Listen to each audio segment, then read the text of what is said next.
Welcome to Politics Chat, in which I try to answer your questions about modern politics.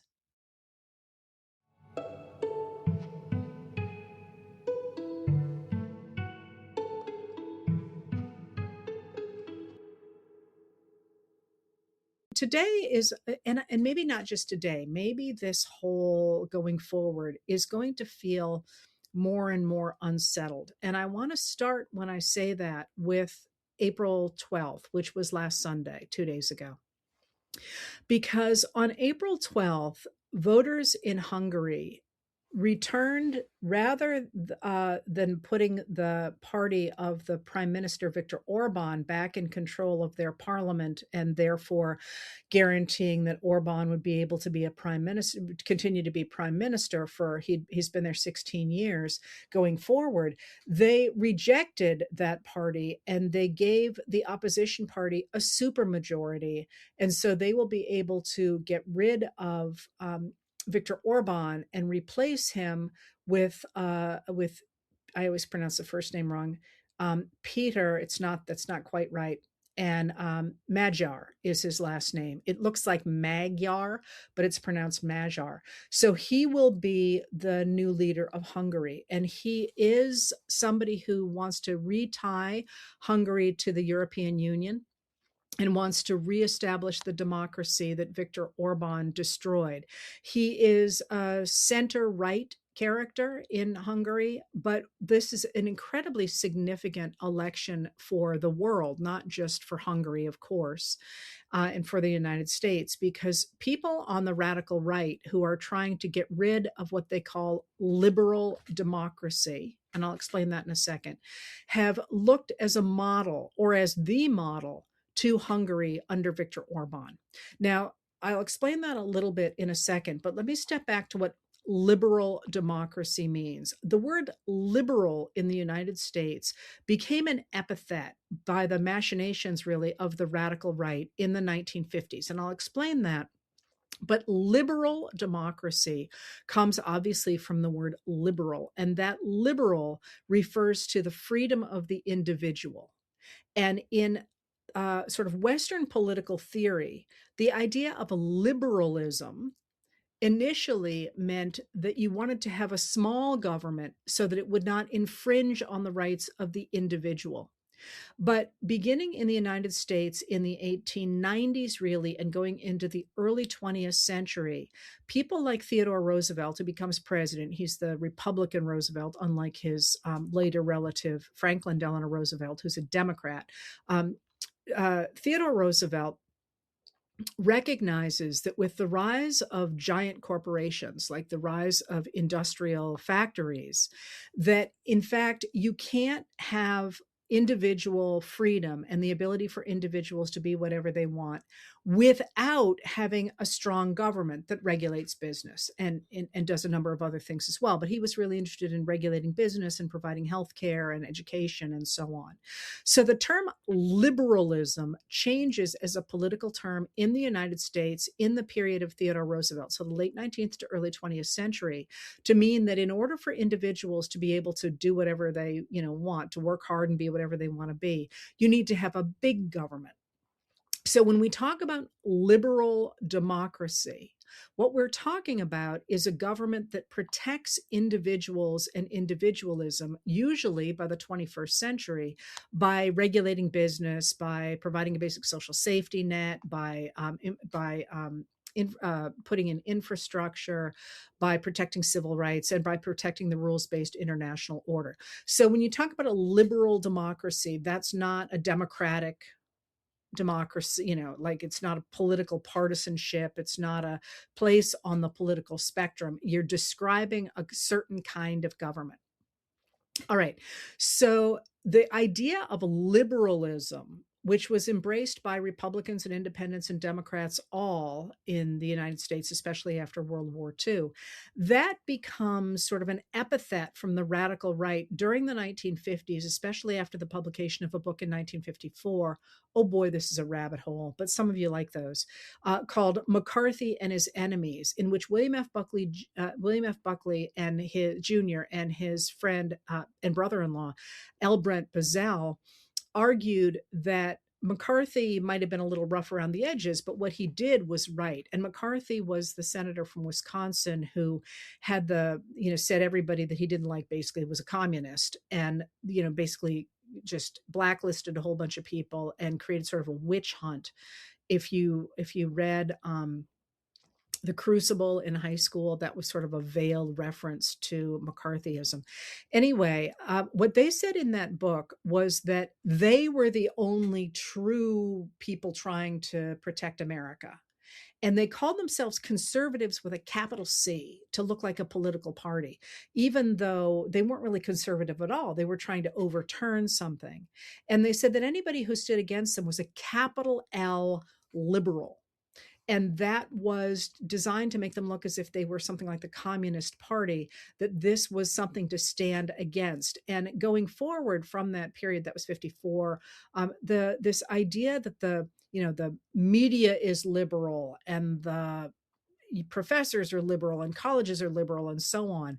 That was a way for that radical right to basically take the middle, what everybody believed, and turn it into something that you could sell to voters as a bad thing. All right. So when people like Viktor Orban and his acolytes here in the United States make war on liberal democracy, they couched it in such a way that they said, we're going to return the world to this great place that it used to be in. And just so you know, there's no great place that the past ever was. That is, we all have nostalgic memories about the past, but human beings have been complaining about how bad things are compared to their childhoods, probably since before they discovered fire. Like, you can just go through history. There are whole books on this where they're like, here's the Greeks complaining about the kids, and here's the, Romans complaining about the kids, and here's the, I don't know, whomever complaining about the kids. That's just part of human nature. But what they argue with those people who want to destroy liberal democracy is that liberal democracy, by being based on the idea that everybody is created equal and everybody has a right to be treated equally before the law, destroys countries, first of all, by welcoming immigrants, because the idea that somebody can come to a country, a week ago, or it's not really that way, but 10 years ago, and become a citizen equal to someone who's been here for a longer time, that will weaken the true nature of a country. And of course, Orban is articulating this in Hungary. But they don't want immigrants, and they don't want women to be equal to men. They don't want LGBTQ plus people to be equal to heteronormative people, and they don't want the idea of any religion to be equal to Christians. So what Orban argued for was illiberal democracy. That is, there was sort of this idea that if you got rid of equality before the law, you could somehow get rid of this equality that was, in their mind, destroying a traditional society. But what it comes down to in Hungary, and what it certainly will come down to in the United States, is that Orban and his cronies used the votes that they got from people to put themselves in power and then to enrich themselves, while the actual economic growth and the conditions of people in the country got worse and worse and worse and worse. All right.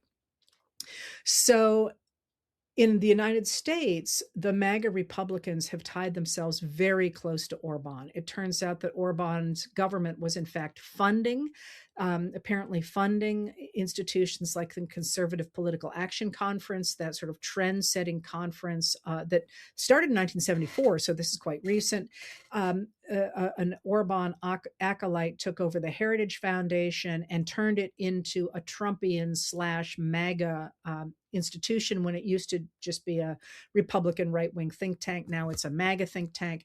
And they quite literally used Orban's own laws to write the things like the Project 2025. And in places like Florida, Governor Ron DeSantis, the Republican governor of Florida, quite literally lifted things like the Don't Say Gay law from Hungary and brought it to Florida. So they've tied themselves really closely to this idea of illiberal democracy, or Christian democracy, as they call it. And this includes J.D. Vance as well. Quite literally, he wrote the introduction for a book by Kevin Roberts, who is the head of Heritage, the Heritage Foundation, who is such an acolyte of Orban.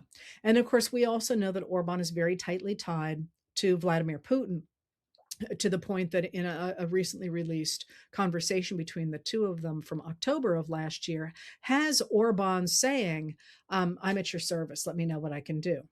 All right, so you have all those things sort of out there now. And this was the idea that Orban and those people who were like him were going to take over the world. They were on this march and God was on their side and so on. And they were really going to be able to get rid of the liberal democracy on which the United States of America was founded, but that also has been such a driving force for peace and prosperity since World War II. Again, never flawlessly, but if you think about the fact that that system has lifted more than 1 billion people out of poverty since World War II, there's reasons that a lot of people care deeply about this. But they have acted as if liberal democracy was on the ropes. And you certainly have heard people like Vladimir Putin saying exactly that. Even Xi Jinping of China has said something similar. Certainly, Orban has said so. And you hear this when J.D. Vance or Pete Hegseth go talk to European allies, after all, saying, Europe is fading. You've poisoned yourselves with immigrants. Donald Trump has been saying openly to European allies, your countries are falling apart. And I know why. It's because of immigrants and so on. They have presented themselves as this unstoppable juggernaut that is going to destroy the kind of liberal democracy that people like me advocate for. And then on Tuesday, I keep saying Tuesday, what happened on Sunday, and because today's Tuesday, the reason that was such a big deal was because as part of his attempt to get rid of liberal democracy and establish what he called illiberal democracy, Orban had really rigged the system pretty dramatically, in part by changing the constitution so that people from his party had a real leg up after elections, in part by sort of, gerrymandering is a US word, but sort of rigging the districts, and also by controlling about 80% of the media so that voters really didn't get a very good picture of what was at stake in an election. All that is to say that it certainly seemed to a lot of people as if Orban had really cemented himself in power in the same way that illiberal Christian Democrats or Christian democracy is a different kind of party thing, but people who are trying to establish this illiberal democracy or tear down liberal democracy would be able to keep themselves in power, even though in places like the United States, we know that when people knew about Project 2025, only about 4% of Americans actually wanted that to be instated. And yet, nonetheless, that's what the Trump administration is doing. Anyway, on Sunday, Hungarian voters replaced Orban and his party with a supermajority in the parliament and put a new prime minister in place. And what that did was really important because, first of all, it proved that this idea of illiberal democracy was not some juggernaut that was working alongside God that was going to keep on spreading. And it killed that idea of its inevitability. And that was a really big deal. It also meant that the parliament in Hungary is going to have enough people in it who disagree with illiberal democracy to unwind a lot of what Orban and his party did to make the democracy fairer going forward. As I said, the new Magyar prime minister is center right, not center, not center left or left politician. He's a center right politician, but he has committed both to reestablishing democracy and reestablishing fairness in Hungary, but also to turning Hungary back toward Europe, which, as Europe says, is where we've always wanted you to be. But that does a couple of other things. First of all, it means that Orban, who has been working for Putin to bottle up aid um, to Ukraine, is not going to be there any longer. So more aid is going to flow to Ukraine. But also, crucially, it means that any of the corrupt deals or any of the machinations that Hungarian officials might have had going on with Russia might very well get exposed now, including some of the things that might be exposed, including some of the ties between Orban and the American right wing. So, what happened, that election on Sunday was a big deal. And it was, even though Hungary is a small country in Central Europe and all that, it was a really big deal for the right wing movement. Now, what does that have to do with American politics today? So, what's happened since then is Trump has increasingly melted down. So if you remember on Sunday, one of the things that he did was he, out of the blue, posted this long screed attacking the Pope. Now, the Pope, uh, Leo the 14th, is the first U.S. born Pope in history. And Americans feel pretty good about that, because he's for many people who are Catholic or who care about that institution, it's a really big deal. And Leo has embraced a sort of uh, labor justice and social justice kind of papacy. And he has taken a stand against the kinds of holy war rhetoric that Defense Secretary Pete Hegseth and members of the administration have been embracing without using their names. He simply is preaching in the style of a Catholic pope. But Trump again took to social media to attack the Pope, which again is a dicey thing when you recognize that a lot of the power of the radical right and its ability to win elections has come from Catholic voters. So within minutes of doing that, Trump then posted an AI generated picture of himself. And it was a weird picture. It was AI generated. So, they're always a little odd anyway. But it showed him as if he himself were Jesus. He's in robes. There's golden light bathing him. There's light coming from his hands. He appears to be saving a man in a hospital bed or in a bed, and he's surrounded by people. There are American symbols in the background, like a flag and a couple of eagles and the Lincoln Memorial and the Statue of Liberty. And then in the sky, there are things coming out of the sky, and some of them appear to be human and some don't. And I don't know, somebody said they look like X-Men. I don't know those well enough to know what they are. They're clearly AI generated. And similarly, there are what appear to be fighter planes, but those too are kind of AI blurs, if you will. They're not like you can say what kind of fighter jets they are. But this depiction of himself as Jesus on Orthodox Easter, Sunday was Orthodox Easter, has created this huge backlash among MAGA Republicans who take offense at the idea that he is comparing himself not only to a God, but certainly using the iconography of Jesus, to the point that Trump took it down on Monday under pressure, and then went on to say that only the fake news media thought he was depicting himself as Jesus. He really just thought it looked like he was a doctor. And that, I mean, that you just can't get there. That's a man who's flailing. And it also shows, I think, the degree to which he is losing control of his base and also losing control of reality. I mean, there are many things that people don't do in the United States, or that they do now that they didn't used to do. I am reminded of when John Lennon said to reporters that the Beatles were more popular than Jesus, and people went out and burned Beatles records and so on. You could get away with saying that today, but you don't get away with depicting yourself as Jesus, certainly as a leader, without real questions about your mental health, right? So in this moment when that movement that embraced Urbanism, MAGA, and that Trump really rode to popularity on the heels of somebody like Orban, who was out there before he was, Trump really appears to be melting down. And what's happened on the heels of that is a couple of things. First of all, we have the issue of Iran and this war that Trump launched against Iran, when presidents before him have declined to do so, recognizing both that it would involve Iran hitting back at other countries and also the closure of the Strait of Hormuz, through which the world's oil and natural gas and fertilizer and so on travels. And that's exactly what happened.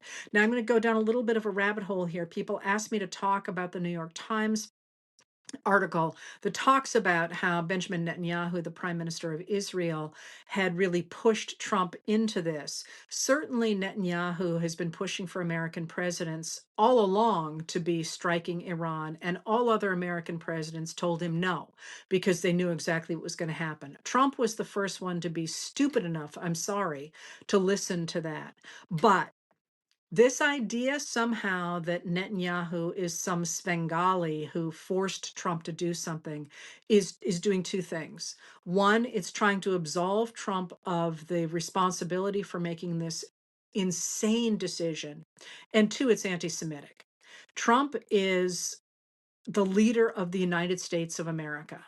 He is responsible for whatever decisions he makes. There is no passing the buck, which is one of the things that bothers him. He's always been able to pass the buck in the past. Don't buy that, and also don't buy this new sort of sane washing campaign about J.D. Vance saying he was against this war. J.D. Vance is in favor of whichever way the wind is blowing because he wants to be president. So if this war had turned out to be incredibly uh, to do incredibly well, to be very popular, and to accomplish, whatever goals it was that Trump imagined he could, JD Vance would have been the first one out there saying, "Hey, I was all for this." So this idea that you're seeing sort of sane washed in places that, he was against this war. Of course he's against this war now that we're going to our 7th week and it's clearly a disaster.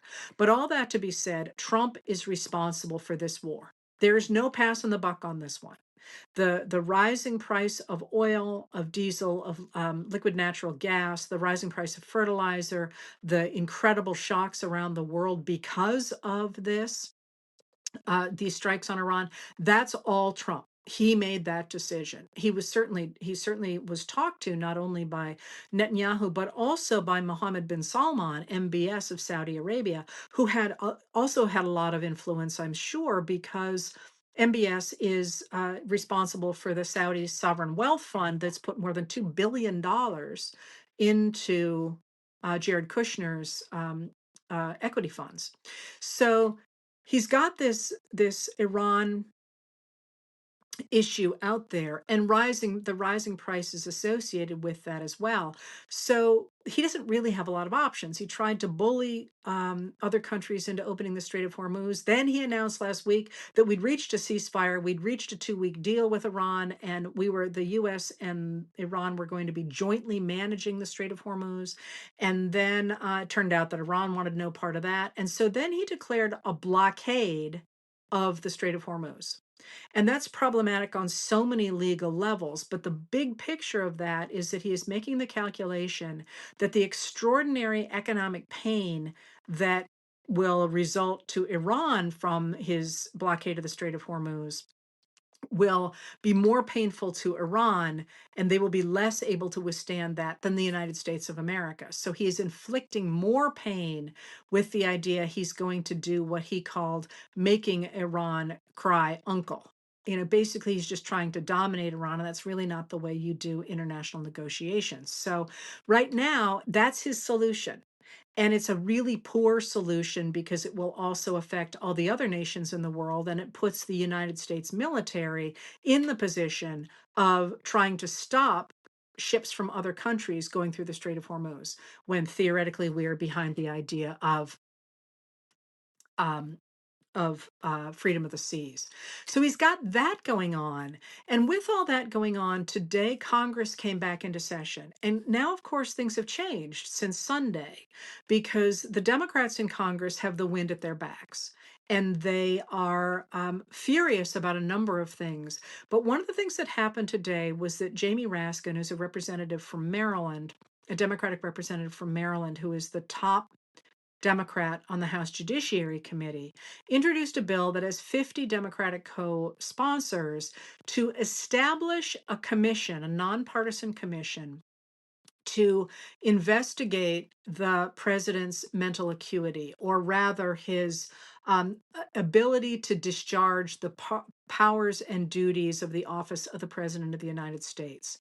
And what that is a political move, because the 25th Amendment, which provides for a system for removing a president who is incapacitated in one way or another, it says there's really two ways to do it. And I'm not going to go. The other day I talked about how it takes place, but I won't do that now. But what it says is that either a majority of the cabinet with the vice president, or a majority of an independent commission set up by Congress, can judge that the president is unable to discharge the powers and duties of his office. So by introducing a bill to create that commission, what Raskin and the Democrats are doing is forcing the Republicans to deal with the fact that the president of the United States is cuckoo for Cocoa Puffs. Because what they have been doing is, when he does something incredibly erratic, somebody like House Speaker Mike Johnson says, "Oh, I don't know, I didn't see it. I don't know what you're talking about." Or with the depiction of himself as Jesus, Johnson said, "Well, I thought it was wonderful that he took it down, that he showed respect for people by taking it down." That's not really the point, right? So this will force Republicans either to say, "Yeah, we got a problem," which they really do, or we all really do, or to be the ones who are responsible for leaving a mentally incapacitated president in the White House with all that that might entail. Because just a week ago, I think it was a week ago today, he was threatening to annihilate civilization, death to a civilization. I believe it's 90 million people live in Iran, and he's not going to get better. He's only going to get worse. So there is that out there, and there is also the fact that today was the day that Attorney General Pam Bondi, former Attorney General Pam Bondi, was supposed to testify before the House uh, Oversight and Reform Committee about the way in which her Department of Justice, or the Department of Justice when she was in charge of it, released the Epstein files, because Congress required by law that the DOJ release those files no later than December 19th, with very limited redactions. And instead, they have released fewer than half of them with very heavy redactions. And so she was supposed to testify under oath about that. And today she didn't show up. And she didn't show up because the Department of Justice, which is now under acting Attorney General Todd Blanche, who has not been confirmed by the Senate, but who was literally Trump's own personal lawyer, has said that because the House committee subpoenaed her as Attorney General, and not in her personal capacity, the fact she's no longer Attorney General means she doesn't have to testify. And Representative Jasmine Crockett, who's a Democrat from Texas, went on social media and said, "This is ridiculous. Of course she has to, and we're going to go after her for contempt of Congress." I will point out that Jasmine Crockett was a prosecutor, and quite a successful one, before she went into the House of Representatives. So my money's on Jasmine Crockett for this one. But what you're seeing here is a presidency that is and a movement that's in real trouble. And you're seeing resistance to that government pick up steam.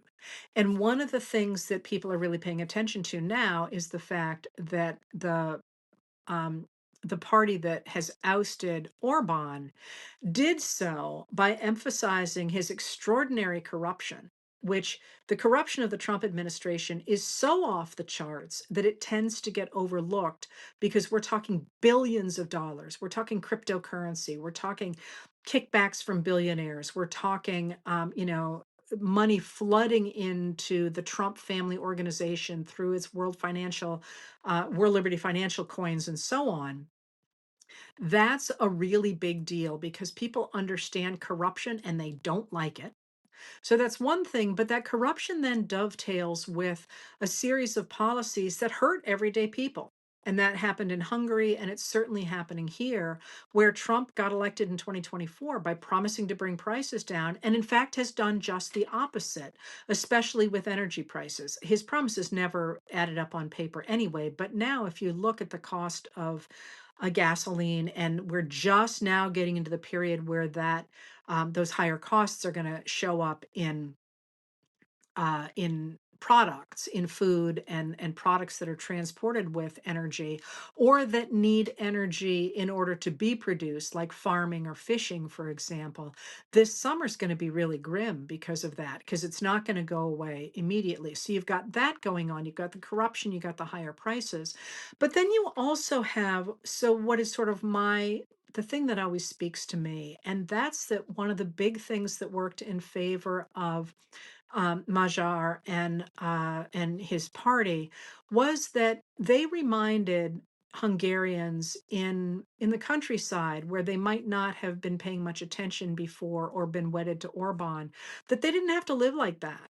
That they could be proud to be Hungarians and they could remember that their country had done exciting and wonderful things, including resisting the Russians in the past or the Soviet Union, and they could have pride in their country and they could have a say in their government and they could be part of rebuilding Hungarian democracy.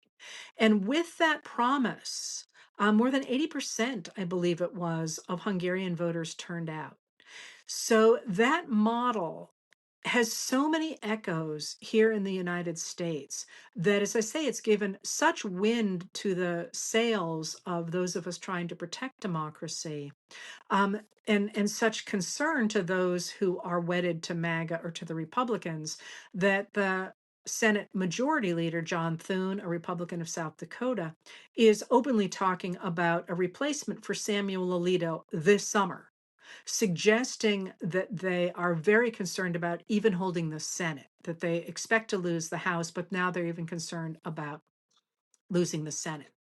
And the other place I think you can see real changes, which I forgot to mention in the corruption part, is in the last few days, Eric Swalwell, a Democrat of California, and I always forget his first name, Tony Gonzalez of Texas, both resigned from Congress. And they resigned from Congress after fairly openly known, it turns out, um, sexual harassment of underlings, aides and women, and that is, I think, perhaps a sign of returning um, oversight of our elected leaders. And there are other discussions as well of other Congress critters. But that very quick, Tony Gonzalez had been there for a while. There have been a lot of calls for him to step down because of his record with AIDS. And he was hanging on. He was a Republican. They wanted to keep his vote and so on. Swalwell, who seemed to be a rising star in the Democratic Party, when this news came out, he was out of office in a matter of days. And that suggests that the American people are going to be, it just suggests, because it's, everything happens so quickly, it's a little hard to digest it. But it suggests that we are going again to be concerned about the oversight of our elected officials.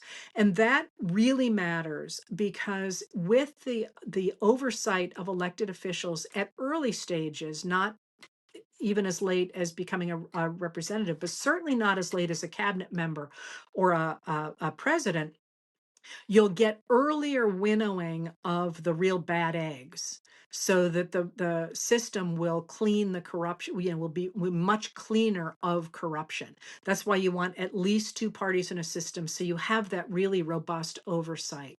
And we had that, of course, after Watergate, and the dismantling of the protections that we put in place after Watergate has been a key goal of the radical right since then. And maybe we're coming back to a time when we focus on that because of what clearly will be an increased focus on corruption. So it's been a really busy week. But if you feel like, when you try and look at the news and figure out what's happening, it's a little bit hard to kind of get your teeth into it because it seems scattered. It seems a little bit like, oh, here's Pam Bondi, here's Eric Swalwell, here's Iran. What's going on over there? Is the blockade really a blockade? Because some ships are coming out, and and overall, I think the choppiness is a reflection of the new world we live in after Sunday, And the reality that we are now in the United States gearing up for the midterm elections and everything that that's going to bring. And on that front, I'm just going to urge you to keep on speaking up, keep on calling and showing up and writing and participating in organizations that do things that you care about, and keep talking about what kind of a world you want for your future. It was interesting. I just did a podcast today. It'll be released, I think he said, in a few weeks. I don't really remember. But the final thing he wanted to do with me was to write something, although he didn't at first define what we were writing or for whom, and we had to work through that. And I won't tell you where we ended up because I don't want to steal his thunder. But we said we the two of us tried to say what we thought were imperative things to have in in an upcoming reworking of the American polity and the American governance. And what was funny about it was where we ended up. So I will let you, we'll post that when it comes out. And I think you'll be as surprised and maybe amused as I was.